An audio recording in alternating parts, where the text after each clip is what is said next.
ఈ నెల 24న హరిహర వీరమల్లు రాబోతుంది. 2025 సెకండ్ హాఫ్లో వచ్చే మొదటి భారీ సినిమా ఇది. ఇండస్ట్రీకి చాలా కీలకమైన మూవీ.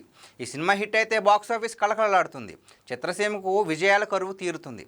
ట్రైలర్ బాగా కట్ చేయడంతో సినిమాపై నమ్మకాలు పెరిగాయి. పవన్ కళ్యాణ్ ఫ్యాన్స్ థియేటర్ల దగ్గర పండగ చేయడానికి రెడీగా ఉన్నారు. అయితే వీరమల్లుకు కింగ్డమ్తో చిక్కు వచ్చి పడింది. వీరమల్లు విడుదలైన సరిగ్గా వారానికి కింగ్డమ్ విడుదలవుతుంది. పవన్ కళ్యాణ్కి వారం రోజుల వ్యవధి సరిపోతుందా అనేదే పెద్ద ప్రశ్న.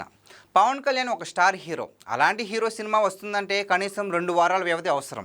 కానీ వీరమల్లుకు ఆ ఛాన్స్ లేకుండా పోయింది. సినిమాకు పాజిటివ్ టాక్ వచ్చి బాక్సాఫీస్ దగ్గర నిలబడితే 2వ వారంలో కూడా కలెక్షన్లు రాబట్టుకోవచ్చు. థియేటర్లకు ఫ్యామిలీ ఆడియన్స్ వచ్చేదే 2వ వారంలోనే. కానీ వీరమల్లుకు ఆ ఛాన్స్ ఉండదు. వెంటనే కింగ్డమ్ వచ్చేస్తుంది. బడా సినిమాలన్నీ 3 రోజుల వసూళ్లతోనే సంతృప్తి పడుతున్నాయి. కాకపోతే వీరమల్లు బడ్జెట్ వేరు, బిజినెస్ వేరు. నిర్మాత ఈ సినిమాకు భారీ రేట్లు చెప్తున్నారు.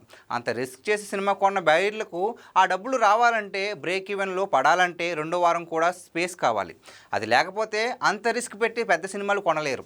వీరమల్లు బిజినెస్ దాదాపు క్లోజింగ్ స్టేజ్కి వచ్చింది.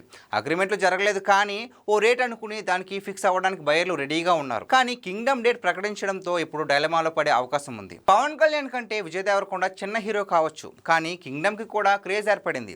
రీసెంట్గా విడుదల చేసిన గ్లిమ్స్తో అది మరింత పెరిగింది. కాబట్టి కింగ్డమ్ వస్తే ప్రేక్షకుల చూపంతా ఆ సినిమా పైన ఉంటుంది. మొత్తానికి వీరమల్లు స్పీడ్కు కింగ్డమ్ బ్రేక్లు వేసినట్టు అనిపిస్తుంది. పవన్ సినిమా ప్రభంజనంలా ఉంటే ఏ సినిమా దాన్ని అడ్డుకోలేదని అభిమానులు అనుకుంటూ ఉంటారు. మరి ఈసారి ఏం జరుగుతుందో చూడాలి.